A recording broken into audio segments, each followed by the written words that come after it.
Willy's Wild Adventure, written and illustrated by Tristan Jacobs.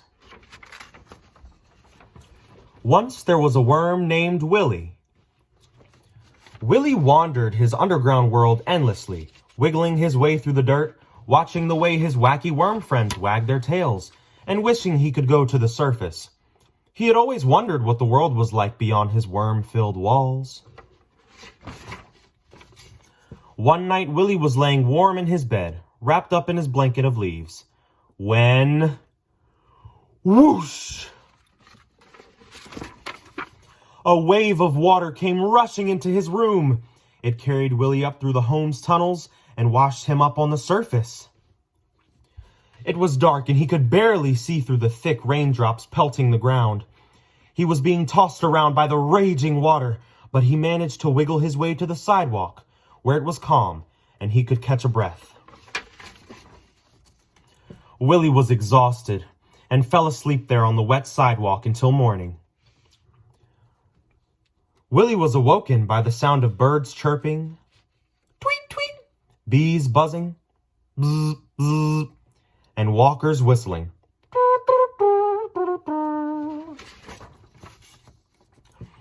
He got up and thought, so this is what it's like at the surface of this wonderful world. He had not a clue where he was, but he was ready to explore this wonderful world.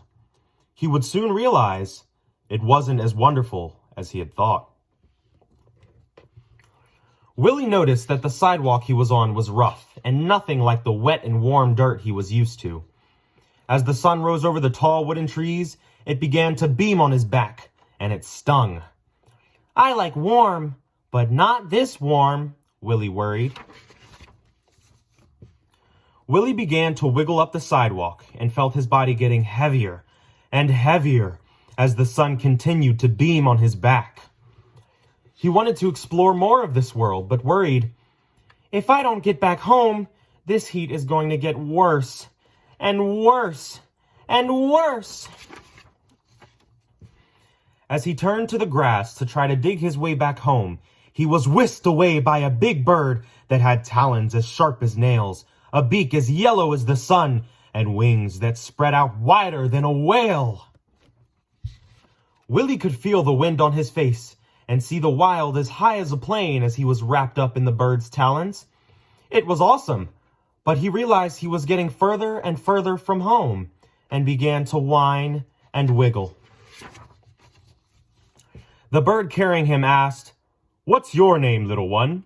"Willy," he said timidly. "What's wrong with you, Willy?" asked the bird.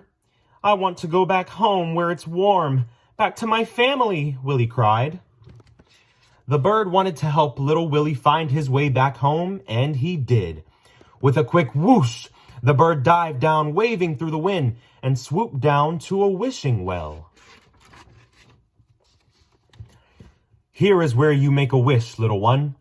Think hard about what you wish for, and toss a leaf down the well. Willy was wary of wishing in the well.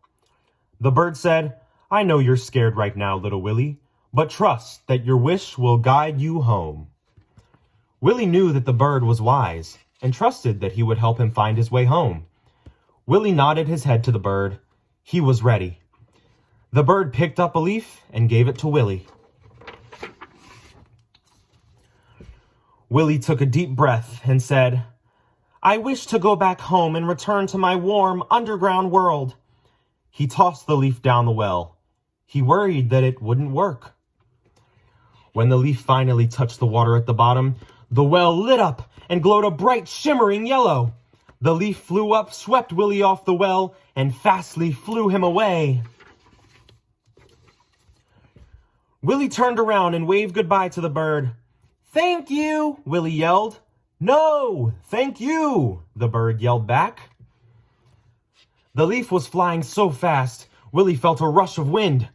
The glowing magical leaf bobbed and weaved through the densely wooded forests of willow trees. Willy turned his frown upside down and was having the time of his life. Woohoo! As the leaf burst out from the woods, Willy saw the sidewalk he had washed up on. The leaf slowly and gently drifted down and set Willy on a warm patch of grass. The magic leaf pointed to a spot of dirt sticking through the grass. "Is this my home?" asked Willy. The leaf nodded and shook its stem up and down. "Thank you," Willy exclaimed, as he wrapped himself around the magical leaf. The leaf hugged him back and waved goodbye. Willy took one final look at the wonderful, magical world above the surface and said to the leaf, "The surface is wonderful, but my warm underground home is where I belong." Willy dug and dug and dug for what felt like forever when he hit a tunnel. He recognized this tunnel. It was his neighborhood. He wiggled and wiggled through the tunnels until he reached his home. His family was standing outside. They wiggled up to Willy and wrapped him up with warm hugs. "We were so worried about you," his mother cried. "We're just glad you're home." As they all wiggled inside, Willy's brother said to him, "Where were you all this time?" Willy, with a wide smile on his face, replied, "I just had the most wonderful, wacky, and wild ride above the surface. It was amazing, but I know that my warm, worm-filled underground home is where I belong." The end.